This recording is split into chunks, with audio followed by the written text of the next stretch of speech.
I want to start off by giving all praises to Yahweh, Bahashem, Yahushai, Bahashem, Rakah, Kwadash. Double honors to the apostles and elders of Great Millstone, who teacheth the Bible in 100% truth. And Shalom to the hopeful elect of the 12 tribes of Israel, especially the 144,000, who consist of the Negroes, Latinos, and Native Americans in the land of the Americas, as well as a speckled bird, the Israelite foreigners living amongst the other nations. Shalom to you. Okay, before I get into it, I've got a particular topic today. But before I get into that, you'll notice that there's a lot of talk. It's been building up over the weekend, and now we're here Tuesday morning. There's seeing a lot of talk of this war with Iran, the US, and the small hats. Which they claimed was over. Just before the World Cup, they claimed this war was over. You've had the World Cup. Conveniently, the World Cup's just come and gone, and the whole world's been concentrating on that. And you could kind of feel it through the spirit. Really, I wanted to do this video on Saturday, but the Most High's made me kept me back till today. But you can kind of feel it, and obviously the tension's building, and this World Cup's just gone. Now all of a sudden they're talking about this happening, that happening in the Middle East, and it seems like we're heading towards a contraction, another contraction. Now, if you cast your mind back to November 2024, you'll remember that I started saying that Donald Trump's the last president of America, and then we went into his reign, whatever you want to call it, and you might as well call it a reign, like a king, because that's how he's moving. And 2025 came, and then June came 2025, and we had a skirmish in the Middle East between the small hats and Iran. People were talking about World War III. That was in June 2025. And at the time, I said, look, you count back to the previous skirmish. The last time they were talking about World War III was just before Donald Trump came in October 2025. You had Iran versus the small hats, October 2024, sorry, not 25, October 24. You had a skirmish. Then enter Donald Trump, the last president of America, which is what I announced. And then 9 months from October 2024 to June 2025, you had another contraction, flare up of World War III. So at that time, I said, look, you've got to start watching the timing. And then I said in June 2025 that the next contraction, if the first one came in 9 months, and the next one will come in 8 months or less. It can come again in 9 months, but this thing is not going to be drawn out. Obviously, the Most High is going to bring that in quickly for the sake of the elect. So you had that first contraction 9 months. So I said in June 2025 that the next contraction will be 8 months or less, which would be February 2026. And that contraction came in January 2026. The Most High brought it a little bit early, 7 months to January 2026. So in January 2026, this year, we had Babylon the Great enter the ring with the small hats and Iran. And again, there was talk about World War III. But I said in January, we're going to follow, we're following, the Most High's got us following this path of contractions. So I said that in January, the next contraction will come. Again, it could be 7 months, just like the last contraction, or it could be less. It could be 6 months, 5 months, 4 months. And so here we are at the back end of July, just like we were at the back end of January. And it's pretty much 6 months. You've got February, March, April, May, June, July. So that's like a 6-month gap. And that's why I say, through the spirit, kind of knew it was July when July came. They're talking about the end of the war. You had this World Cup thing going on. The spirit wasn't really there. But within the last, for me, for over the weekend, started to trigger in my mind. You start to see these stories, and we know we're waiting for something to happen. We're expecting it to work along this timeline because we believe that we are those men that will speak to you on behalf of the Most High, and the Most High gives us these messages. When you're trying to find somebody who can speak to you on behalf of the Most High, you have to ask yourself a question: how do I know this person's telling the truth? Deuteronomy 18 tells you how to find that truth, and it says that if a man speaks in the name of the Most High, tells you what's going to come to pass, and you see it come to pass, it's pretty much he's the prophet. It doesn't tell you that; it tells you the opposite. But if it tells you the opposite to that, which if a man doesn't, if a man tells you to something's going to come to pass in the name of Yahweh, it doesn't come to pass. He's not a prophet. So the opposite must be true. If he tells you something's going to come to pass in the name of Yahweh, Bashim Yahweh Shai, and it does come to pass, then that must be a prophet. And that's what I'm doing. I'm showing you walking you through the contractions. So we're here in July. Now, again, like if this thing we can see in the news, there's things happening, we're hoping that it kicks off again. That would bring the timing right into 6 months, sorry, from the last contraction. So then we'd expect the next contraction to come in 6 months or less. Could be 5 months, which would take us to December. So we're heading in this direction where these contractions become closer and closer, and each time what happens in the contractions is more intense. The first two was small hats versus Iran, and the last one in January, America entered the ring. So you had 3 of them. So this time now, we're expecting another contraction any minute now, with World War III, and it looks like that could be America sending in ground troops. But we'll see. And then obviously, like I say, then we'd expect another one to come by December. And after December, if it comes in December, say back end of December, you got another 4 months. For the next one, could be April, 3 months, May, June, July. So this is what's going to happen. And if you notice, since every contraction comes and goes, obviously the intensity of the contraction increases, but also afterwards, the aftermath. We had this talk of World War III in this October 2024. And after that, there was a heightened tension, political tension, immigration problems, everyone's upset. And it stayed on a high level of tension. And then we had the next contraction in June 2025, which was and then after that, there's like a higher level of tension and anxiety. And then since January, since America's gone, you look around, everything's just hectic, it's haywire. The world is pretty much on meltdown. When you look at it, you look at things, you watch the World Cup, it's all about corruption.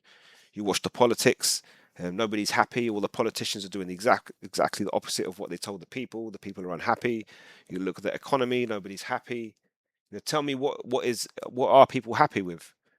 Everybody's clued up now. That the food's garbage. It's got chemicals in it. The air's polluted, the water's polluted. So tell me what's good. So tell me what actually is good on this planet at the minute. And then obviously you scroll through social media, you just see crime. People do as they will. All sorts of abominations. People are allowed to just put them up. People who commit these things, got the royalty of England. They do these PDF file situations. They get away with it. All these other people, they're getting away with it. So there's there's no righteousness in this world. And if you're not, if you don't know that, then it's just being shown to you. The Most High slowly working it up and bringing it to that. Obviously, you have these elites that are bringing a collapse in society. The Most High is using them as a sword. So they're going to bring the collapse in society. They're going to offer to recover it with the mark of the beast. And that's the hour of temptation of what what you don't want to give into. But I just wanted to mention that, obviously, so you see what's happening in the Middle East at the minute. It's just slowly flaring up, and I'm expecting a contraction really soon. So we're on target for that time-wise. And like I say, after that, expect things to then be even more intense than they have been in the last 6 months. People are going to get outed. Um, um, Moves, um, satanic things are going to be taking place. You're going to witness it. You're going to see all these people pulling up their signals, their signs. Announcements are going to be made. Agendas are going to be brought forth, and so on and so forth. And under all of that, people are going to be very unhappy. But yeah, moving on from that, you got here on the screen Trip Toll in Mus. This is what I've been looking into. The reason why I did that is because of this.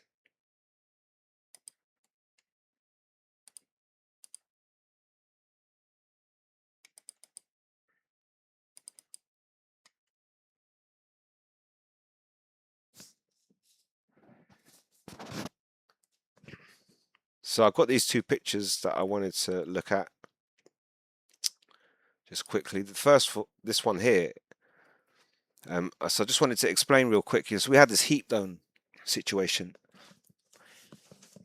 in the UK last week, and it was going on for about 2 or 3 weeks.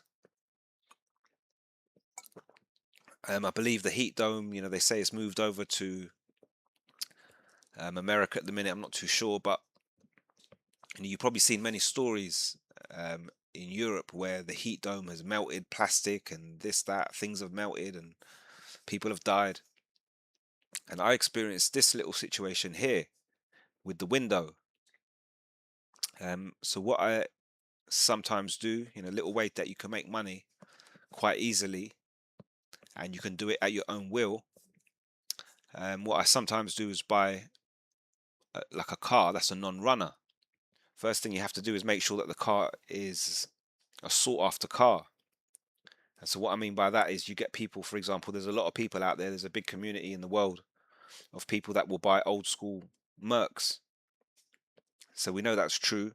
So if you find a Merc and it's old school and it's run down, it's a non-runner, it's rusting to bits, I'll buy it, because you can buy it like I bought this car for £500, and within like a day you could pretty much strip off 2.5 grand's worth of parts off the car. You turn that £500 into 2.5 grand. You can do it when you want. You just need space to dump the car. And then I got a guy down the road, a scrap metal guy. So when I've taken off what I want to take off the car, I've got like 2.5 grand's worth of parts. And then I'll call him. He'll come lift the car, take it to the scrap yard, and he'll cash it in for like 150 quid or something. So and this is one of them cars. It's not like my car that I use every day.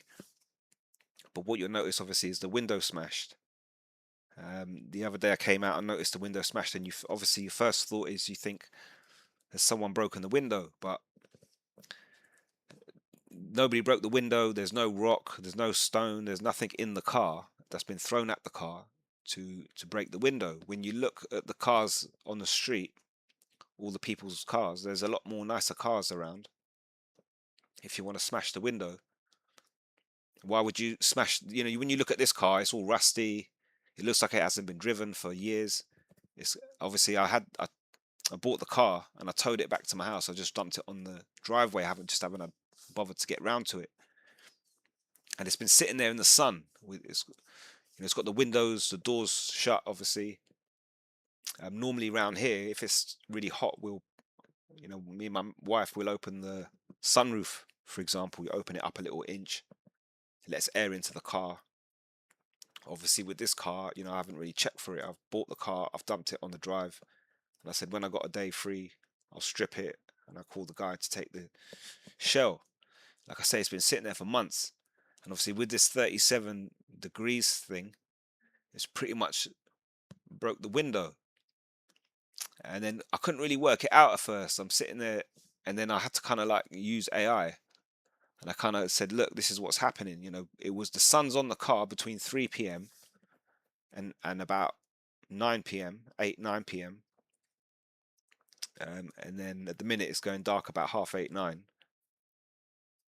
And then I said to AI, the sun's directly on it for about 5 hours, then it disappears behind a building. And then AI said to me, "Yeah, that's what it is, because the car got really hot, the windows are shut, the temperature's really high inside the car, and then usually when the sun goes down, it's like a gradual decrease in temperature." He goes, "But if the sun disappears around the building, what's going to happen is the it's going to cool down very quickly, suddenly." And then what's happened, it said that the metal frame, the metal car, would have contracted quicker than the glass. And then you can look at this picture here, and then it makes sense, because this is supposed to have a gap here. See, this gap isn't supposed to be that big. It's supposed to be a lot smaller, and I'd say about half at least. And then this gap, it shouldn't be as big as the top one, but it should still be a pretty decent size. But it's not. There's no gap there at all. It's pretty much touching. You can see a couple of spots where it's touching. So that's all it is. The thing's expanded, the glass expanded, the glue's softened. Then the sun's disappeared suddenly around the building. And so what's happened is the metal shrunk, hit the glass, and the glass has popped because it's under tension and it's curved. And then even if the glass keeps contracting after that, because it's contracting slower, it doesn't matter. It's still touching it because it's not under tension. It just sits there, reducing in size. But I just wanted to share that with you. You see things on the news, and this melted, that broke, this, people dying. Is it really that hot? Yeah, it is.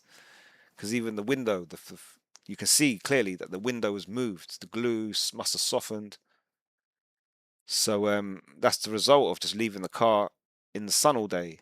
Obviously, added with the fact that the sun disappeared suddenly around a building rather than gradually disappear. But it's always good to leave the sunroof open or the window just a little bit if it's really kicking. But like I said, I just wanted to share that with you. Just check I'm still screen sharing. No, I'm not.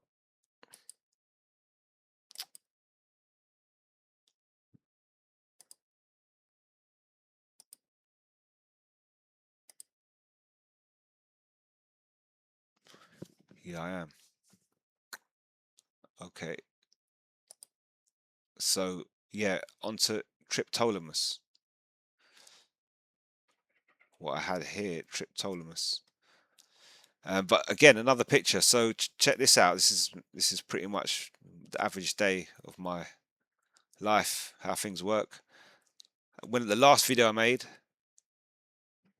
I had a little 2-hour window to make the video, and I had a box of car parts. Like I said, with that other car, I had the last car that I bought ages ago. I stripped it, got rid of the frame, I sold loads of parts, made like two grand, 2,000 something. I don't know. But I still had like one small box of parts, and these small box of parts have been sitting there for ages, like over a year. And I'm thinking, okay, I need to and I really wanted to get it up that day. I woke up with it in my head, and I said I want to get that stuff up online today and get it sold.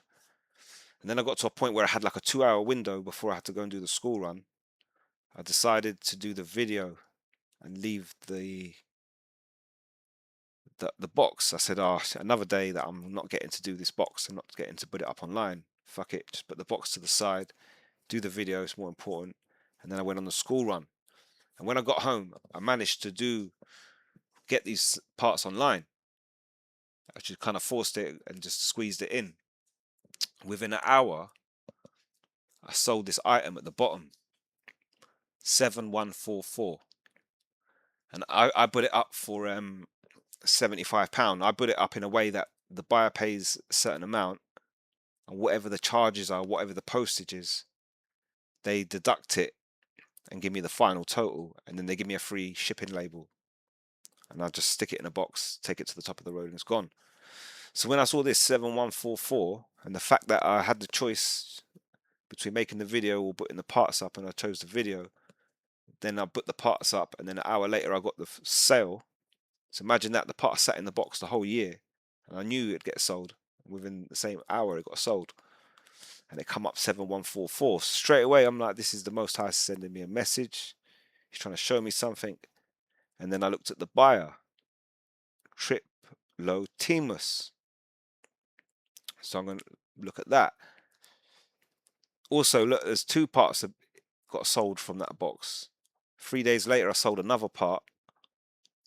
£71 and £73 comes to 144 again. 144 and 81p. And the first one was 7144, but the first one got me going. So I was like, nah, that needs to be looked at. So what I found out is that that man spelt it wrong. He's put TRIPLOT. It's actually TOL. So where he's written Triplotimus, lo and behold, it's actually Triptolemus. So like I said, I did put what the other guy put in there, Triplotimus, LOT. Obviously he's come up with the TOL, Triptolemus. It goes on to say Triptolemus, also known as Buzijas. I don't even know if I spelled that, pronounced that right. It's Romanized. Boys. It says here, Buzijas was a hero of Eleusis in Greek mythology, central to the Eleusinian mysteries. And it goes on to say, and is worshipped as the inventor and patron of agriculture. Now, I'm not going to go into the story because really it's just mythology. But it does talk about Eleusinian mysteries. The Eleusinian mysteries were initiations held every year for the cult of Demeter and Persephone, based at the Panhellenic sanctuary of Eleusis in ancient Greece. It says they are considered the most famous of the secret religious rites of ancient Greece.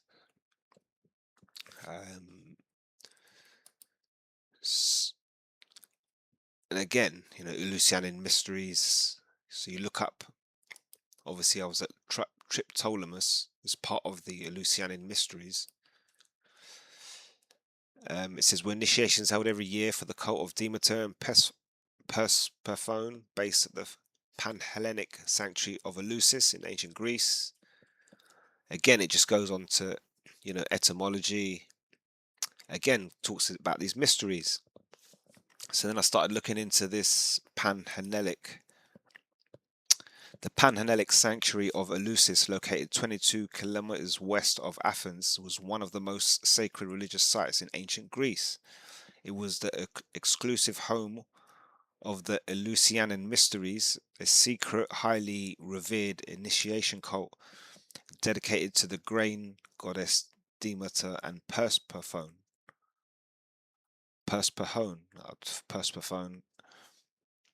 It says the sanctuary's historical significance and layout are detailed below. So, reason why this is kind of interesting to me is because I came across this other video as well. This is GMS dedication. You can see this 18th of July symbolism is the language of the mysteries. And being in Europe, pretty much everybody I meet on a daily basis would be a football fan. And so being a football fan, the World Cup is big news. And sometimes I'm like a truth troll when I'm at work. I'm a bit bored. So I go online, I go onto YouTube, search videos, and then I leave comments. And you see what people are saying in the comment board. and then I leave truth bombs or whatever you want to call them, just for the sake of it. That's just because what I like doing. And then you go through, you read like people's comments, and with like football, with sport in general, it's very frustrating to live in that type of environment where people just idolize these people over nothing. Especially with football, you got to realize how many billions of people watch that World Cup final. They're cheering, they're screaming over it, but the result is already, everything's already fixed. It's already set up to be pushed in a certain direction. In sport, it is possible. For example, you don't get the backing of certain authorities within the game, but you can still make it and overcome, become a champion, and it makes the victory all the sweeter. But really, when you look at big sport, especially with football, it's monopolized around the world. They use it to keep people subdued, bread and circuses, keep them entertained. They make money off people. They do that by getting people to treat their belief in football or love of football as if it were a religion. And so in the UK, you'll find many people, British people, Ireland, Scotland as well as England, Ireland, and they'll tell you football. Football's like a religion to me. They go every Saturday. They go to the stadium. They watch it, and that's that. But then now, obviously with social media, you got all these people. They they obsess over it. They idolize it. Then nowadays they got the players with the names on the back. So what is getting people to follow the player rather than the team? So it narrows down the idolization to the individual. And then what they do in football, just like they do with any sport or any entertainment industry, is they take these high profile celebrities and they make them work on the left hand side. They promise them to greatness in exchange for promoting, if you like, their belief system, which is a satanic belief system. So you look around the world, we live in we got a spirit of truth, but we live in a world of lies and deception. The Antichrist is a spirit, and that Antichrist spirit is all over the world, everywhere you go. It's obviously, if you believe in the Messiah, then you wouldn't worship men and idolize them. But then these people, they seem that there's nothing wrong with doing that. So you're literally in an environment of the Antichrist where you have the opposite type of spirit within you. Football's frustrating for me because you follow it, you watch it to get information, to follow the results, blah blah blah. But then you come across these people who, people, they lose they fall out over it. They lose their shit over football, so on and so forth. This GMS dedication. So what I've been doing over the World Cup, I've been posting comments. I go into like Satanism and copy and paste a comment and add it to the idolization, and I'll leave it here and I'll leave it there or whatever. And then what I really appreciate here with GMS dedication is this brother's managed to take those particular things and put them all in one particular video. I'll leave the link in the description box. You kind of have to pause it to kind of read some of the details, but you can see here ritual proximity, bodily guidance. They'll show the humiliation ritual with Messi, Lionel Messi. They make him do all this they call it Chichi Man. This Batty Boy stuff basically that you can see on the screen there. But so I like this video. Since I've seen it, I've been copy pasting it on everybody's comment board. Every time I come across a football video, I'll just copy paste, check out your hero. These people idolize these people. They don't really realize what did to make it. He went into you got here the ritual bath. Obviously, are you a Mason? Question mark. The initiation to become a Mason. You got to go through certain initiations. And then he's talking about, where is it? Transfer of power. Somewhere here it says talking about transfer of power of king. I kind of missed it. And so you see the World Cup final was pretty much between Spain and Argentina. And so, imagine this, yeah. So this when that man was a baby, he won a competition to be bathed by a football player. Who enters their baby?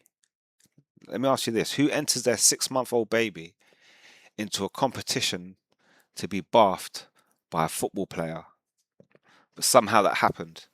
And then you've got this particular photo here. Are you a Mason? The initiation. So we know that Messi, they call him the GOAT, the greatest of all time. Yeah, you can call him that because everything's pushed in his direction to make it work for him. But lo and behold, there's this image here of the bath being handed back,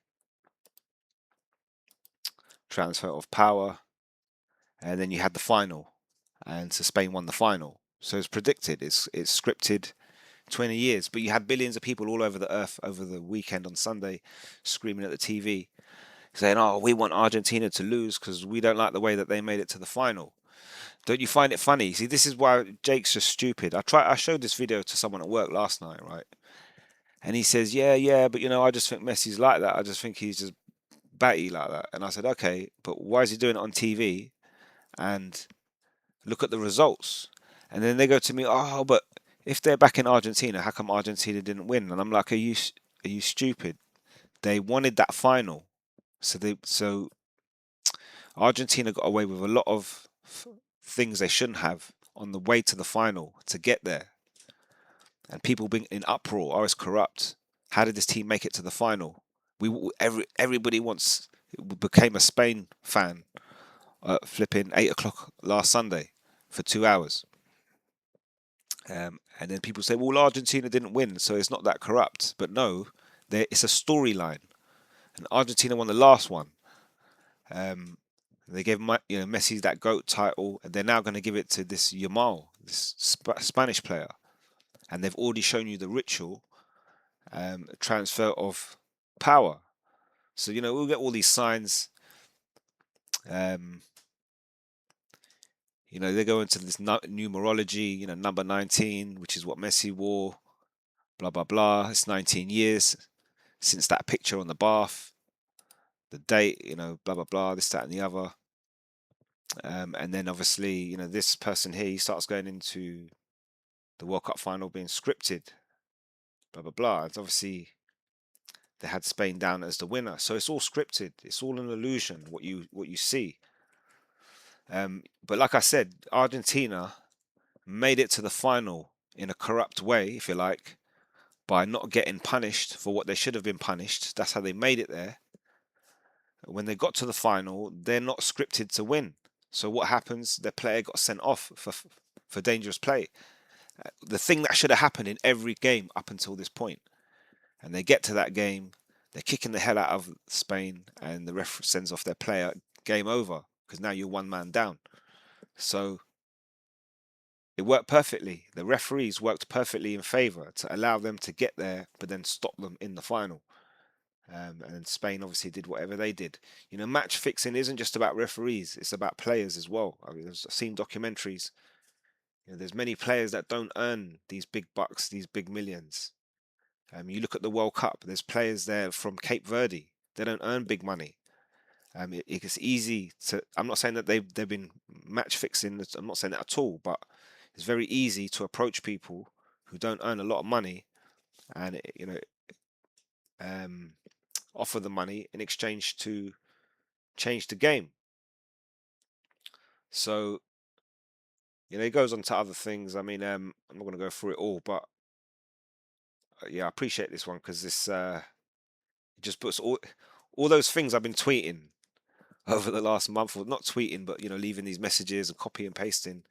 This video just does it for me. So even the last 24 hours, I've just been copy paste this video to everyone's comment board about Messi's ritual, and I leave it. But again, I don't think people are that. See, with this stuff like this, for example, you got to be like Berea. So you watch it, you're like, wow, yeah, it's amazing, but you still got to stop it and read it and check what it's actually saying to actually absorb it. And then when you do that, you've done like Berea, and you looked at every. I'm not going to do it now, obviously, for the sake of time, but you could do that yourself, and you can read all the little bits, little details, and you put two and two together. It makes sense, and it's all scripted. Yeah, this is some other players. Obviously the one eye thing. Yeah, devil horns. Obviously he's got the tattoo. Baphomet. You know, this guy weren't doing this celebration. He was doing a different celebration, and when he rejoined Manchester United, he started doing that celebration. They're called the Red Devils, right? That's the nickname for this team, is the Red Devils. And then all of a sudden, so he's gone back there for a couple of years, a year and a half or something, and then he's done this. So, they put it in your face, obviously, symbolism, so on and so forth. But that's what I'm looking out for. But I'm looking out for it on the right hand side. That's why, like I say, even though my little day, what I'm doing in my day, my little business, I'm going about my business and I'm posting up my little things for sale, I'm getting messages. I'm seeing 7144. I'm seeing Triptolemus. And it's leading me to the Eleusinian Mysteries. Now, the Eleusinian Mysteries, the Panhellenic Sanctuary, that's where we were at. The Panhellenic Sanctuary of Eleusis, located 22 kilometers west of Athens, was one of the most sacred religious sites in ancient Greece. I read that already. The sanctuary was built around the myth of Persephone, who was abducted.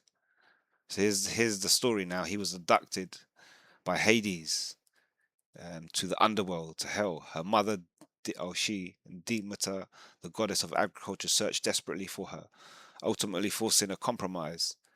And here we go. Look, Persephone would spend part of the year in the underworld and part of the earth in winter, and part on earth in the spring summer. The mystery celebrated the cycle of life, death, all this crap, mythology bullshit. Initiation into the Eleusinian mysteries was open to any Greek speaker, including women and enslaved people. So Apostle Paul got sent on this journey to various places to speak to various people. And so, Israelites were out there, and some of them could only speak Greek. Obviously, some of them, wherever they were, they spoke different languages. There was different types of beliefs. So, and Apostle Paul understood that. So that's why he was, when he was growing up, obviously the Yahushua put him in a situation to understand all that through education. So obviously, when he went out there, he understood it. He understood it better than the 12 to go into the Gentiles, because he understood what was going on. And for example, if you were going to try and speak to Israelites who were involved in the Eleusinian mysteries, well, that was only open to any Greek speaker. So you had to speak Greek. So you probably had Israelites out there speaking Greek, getting involved in it, and Apostle Paul's gone there and said, "Look, you got to leave that alone, or whatever." So he said, "But who had not committed murder?"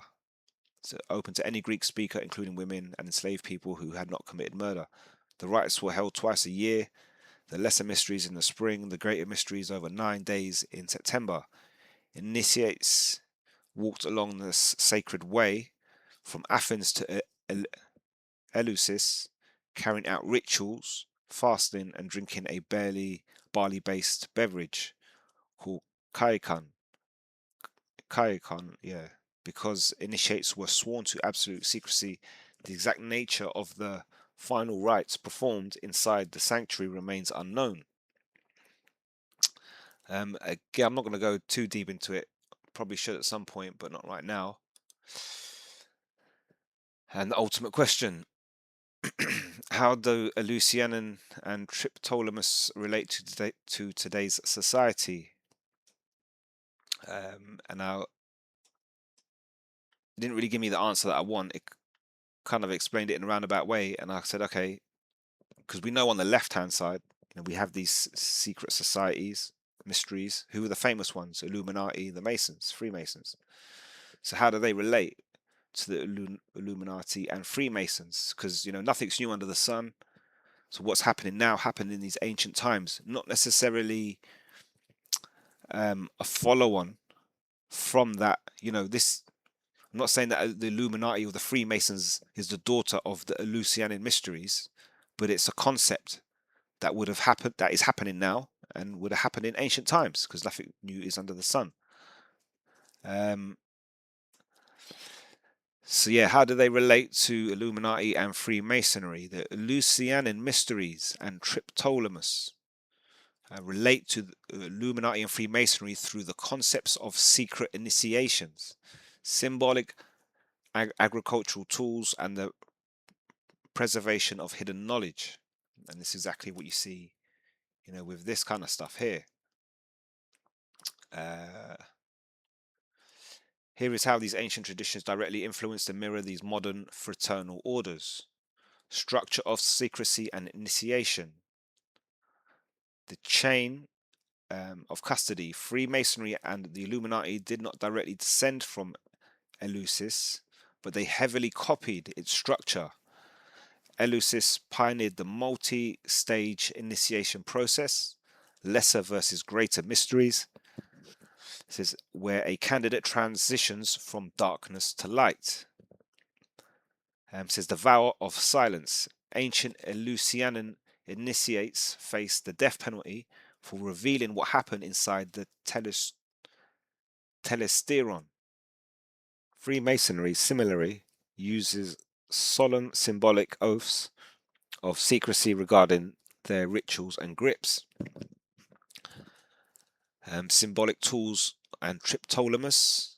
Tools as moral lessons. Triptolemus used the plough. Triptolemus used the plough and the seed to teach civilization and morality. Freemasonry uses architectural tools, the square, compass, and plumb rule, as symbols to teach personal rectitude and community buildings. The tillage of the soul. In Masonic philosophy, the cultivation of the mind is often compared to farming, just as Triptolemus transformed wild lands into fertile fields. Masons view their rituals as tilling the soil of a rough, uneducated human into a polished moral citizen. Number 3, spiritual death and rebirth. Ritual core. The Eleusinian mysteries focused on the myth of Persephone descending into the underworld and rising again. Teaching initiates not to fear death. The Masonic parallel in the third degree of Masonry, Freemasonry, Master Mason, candidate undergoes a ritual enactment of death and symbolic resurrection. So as both systems use the psychological impact of dying to birth a wiser transformed person. So it's pretty much a copy of what they were doing in ancient times, in ancient Greece. The Illuminati and the Golden Age, the return to nature. Adam Weishaupt's Bavarian Illuminati, founded in 1776, sought to overthrow oppressive church and state regimes, to return humanity to a state of natural equality. Says the mythological ideal, the Illuminati looked back to an era of Demeter and Triptolemus as a golden age when humanity lived in harmony, guided by reason and the laws of nature rather than tyrannical rules. So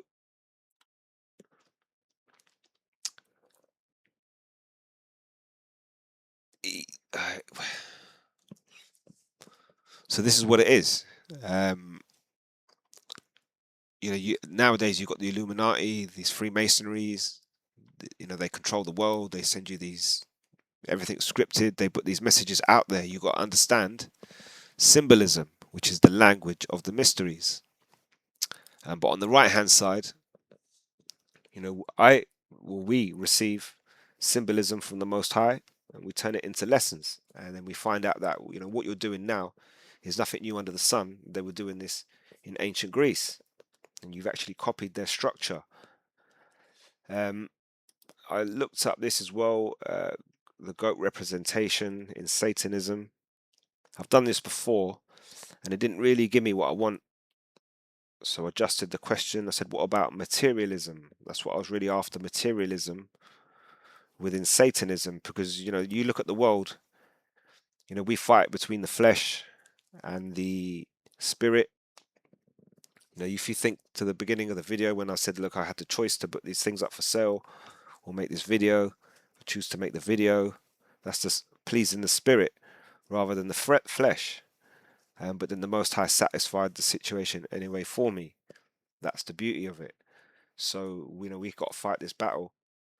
And we live in this anti-Christian world, which is pushing the opposite. So everything's materialistic, everything's satanic. There are messages out there on the left-hand side, and if we can read them like we read the messages on the right-hand side, then we're in the know.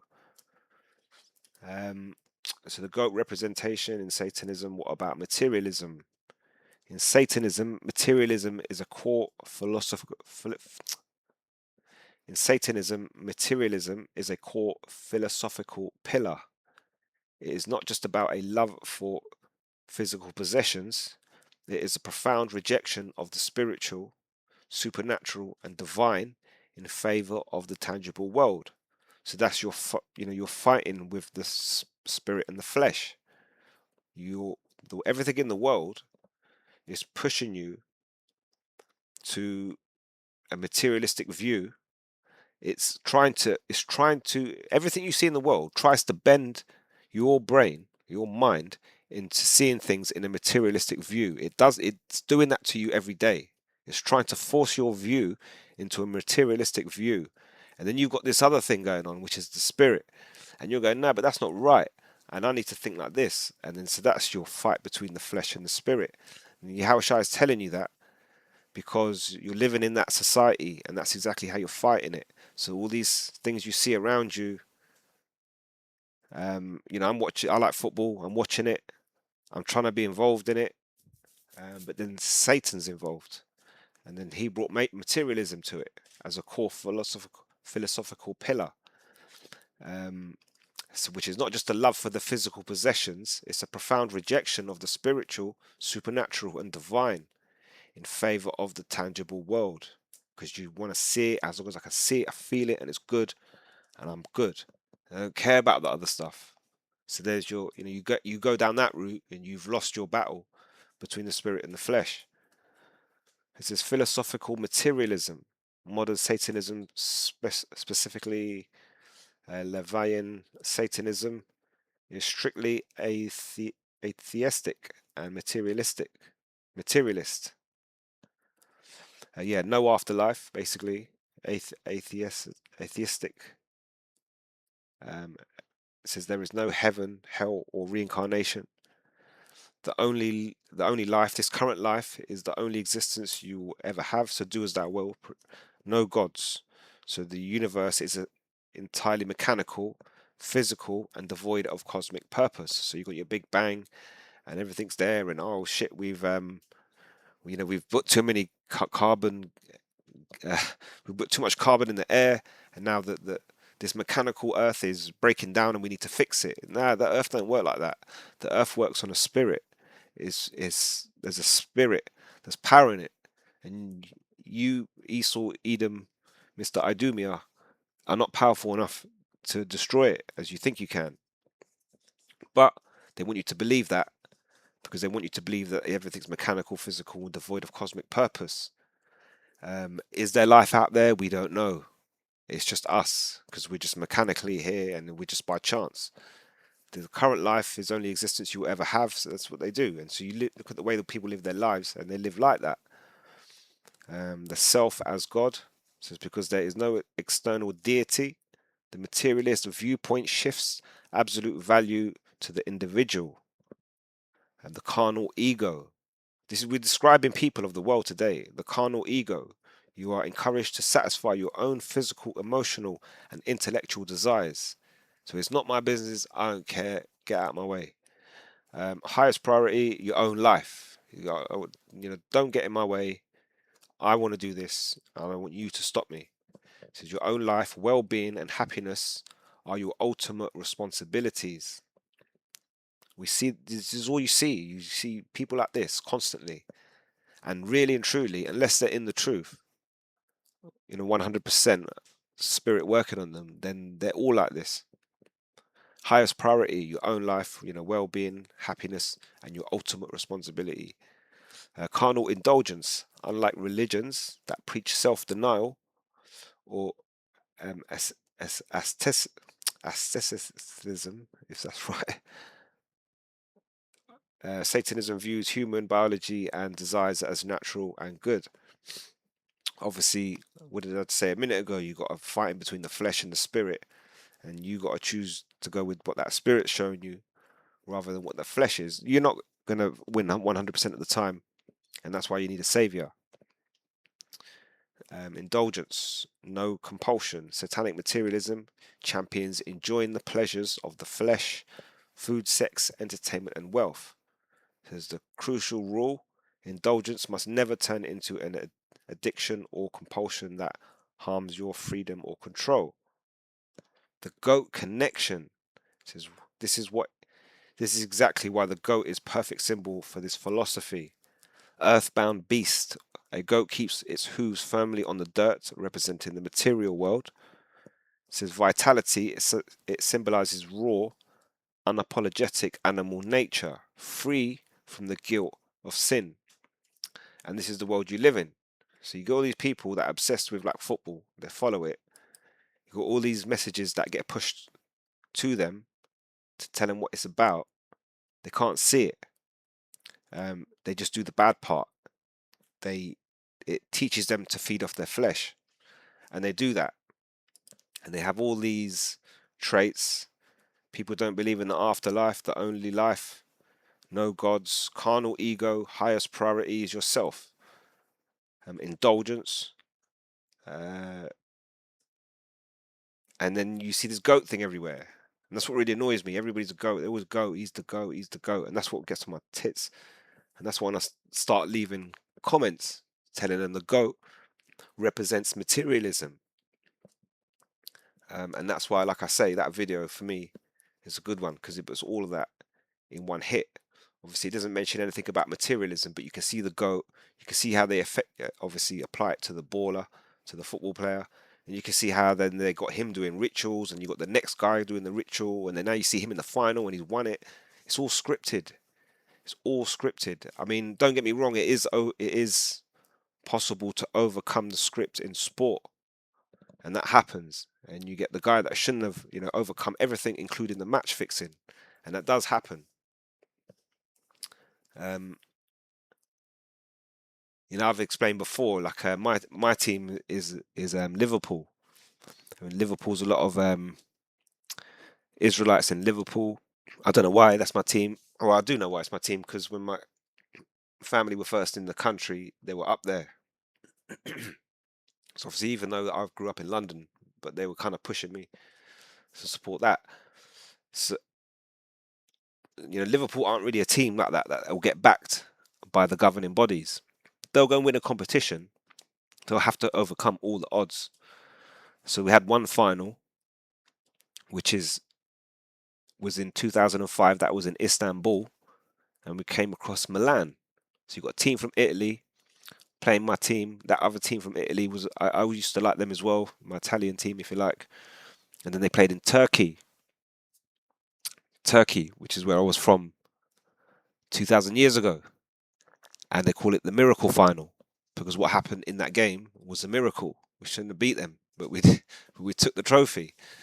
So that happened, And then, lo and behold, 2 years later, the same teams met in the same final in Athens.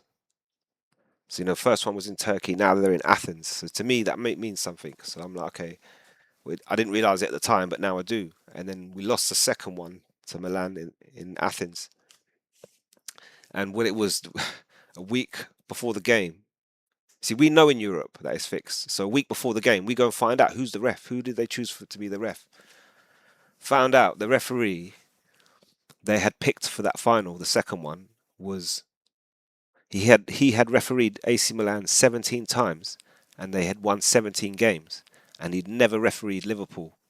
So Liverpool won the first final. They weren't supposed to. They broke the script in 2005. It was ridiculous, and they call it the miracle final.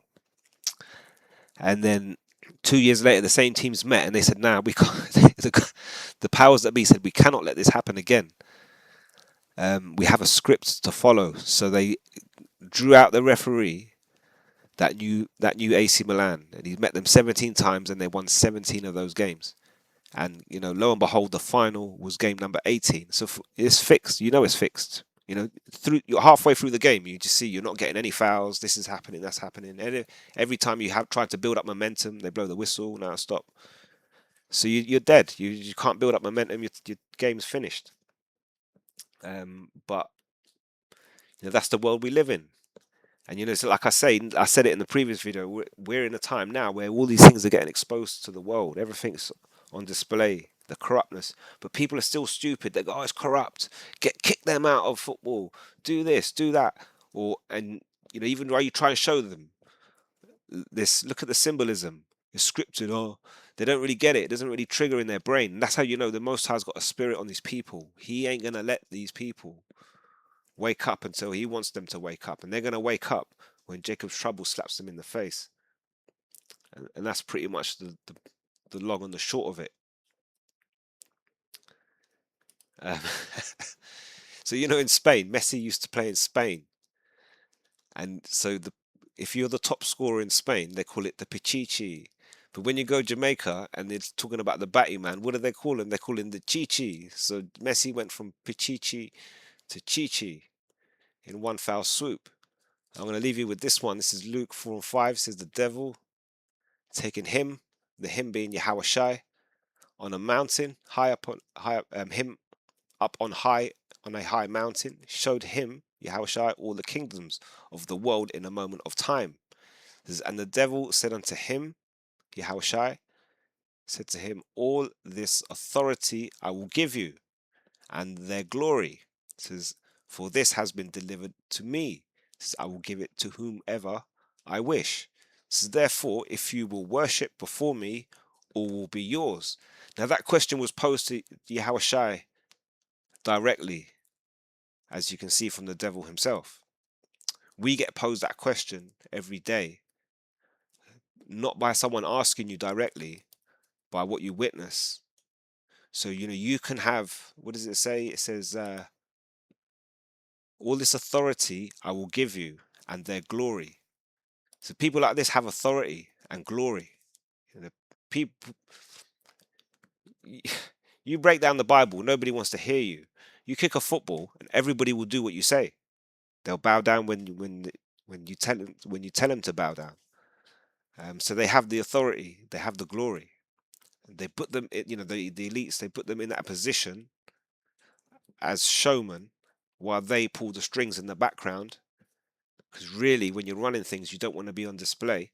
They'd rather be hidden, and they can, push the wind of change in any direction they want without getting the blame for it. It says, "Therefore, if you will worship before me," the devil says, "all will be yours." And that's true. You're looking around. We know if we go worshiping before the devil, we buy into all that stuff. We can make it. We can make money. Can be like Messi. You just might have to do something, go on TV and let everybody touch your butt or some bullshit. But who really wants to do that? So this is where your spirit kicks in. You kick back into that spirit versus flesh.